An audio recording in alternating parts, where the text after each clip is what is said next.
ચાલો આજે બનાવીએ મુઠિયા ઢોકળા, જે આપણે અલગ રીતે જેનો વઘાર કરવાનો છે। એના માટે આપણે સૌપ્રથમ લઈશું દૂધી, જેને છાલ ઉખેડી લેવાની છે અને છીણી લેવાની છે। દૂધી છીણાઈ જાય એટલે થોડું પાણી નિતારી લેવાનું છે દૂધીનું, અને કોબી છીણી લેવાની છે। બંને વસ્તુ થઈ જાય એટલે પાલક અને મેથીની ભાજી છે, કોથમીર છે, લસણ અને લાલ મરચાંની પેસ્ટ છે, આદુ મરચાં છે, છીણેલી કોબી, છીણેલી દૂધી અને લીંબુ। હવે આપણે સૌપ્રથમ ભાખરીનો કરકરો લોટ લેવાનો છે। એની અંદર 2 ચમચી ચણાનો લોટ એડ કરવાનો છે। ત્યાર પછી દૂધી ખમણેલી એડ કરી દેવાની છે અને કોબી એડ કરી દેવાની છે। આદુ મરચાંની પેસ્ટ એડ કરી દેવાની છે। લસણ અને લાલ મરચાંની પેસ્ટ એડ કરવાની છે। અજમા 1 ચમચી એડ કરવાનો છે। પાલક, મેથી અને કોથમીર એડ કરી દેવાના છે।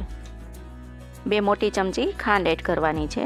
1 ચમચી હળદર એડ કરવાની, ધાણા જીરું પાવડર 2 ચમચી અને સ્વાદ મુજબ મીઠું એડ કરી દઈએ, અને 1 મોટા લીંબુનો રસ એડ કરવાનો છે, અને 2 ટેબલસ્પૂન તેલ એડ કરવાનું છે। બધું મિશ્રણ સરસ રીતે મિક્સ કરી એને આ રીતનો લોટ તૈયાર કરવાનો છે।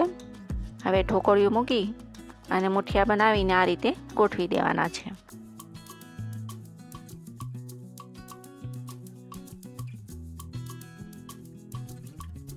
આ રીતે ગોઠવી અને ઢાંકણ બંધ કરીને આપણે 15 થી 20 મિનિટ માટે બફાવા દેવાના છે।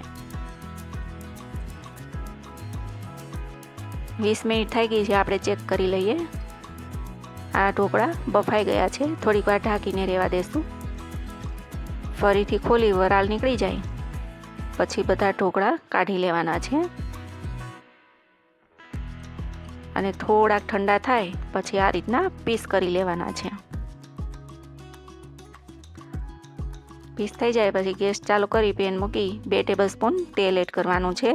તેલ ગરમ થઈ જાય એટલે લીલા મરચાં વચ્ચેથી કટ કરી અને એડ કરવાના છે।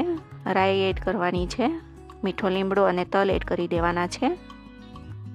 એ થઈ ગયા પછી ડુંગળી અને ટામેટાની પેસ્ટ એડ કરી દેવાની છે। આ રીતે અલગ રીતે જ આપણે વઘાર કરવાનો છે।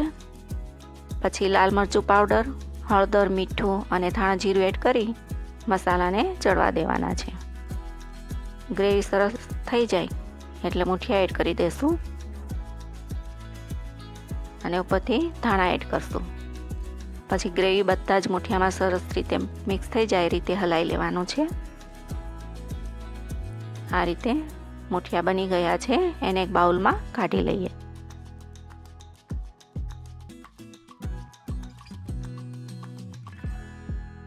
આપણે મુઠિયા ઢોકળા રેડી થઈ ગયા છે। જો આ રેસીપી તમને ગમી હોય તો લાઈક કરો, શેર કરો અને સબસ્ક્રાઈબ કરો।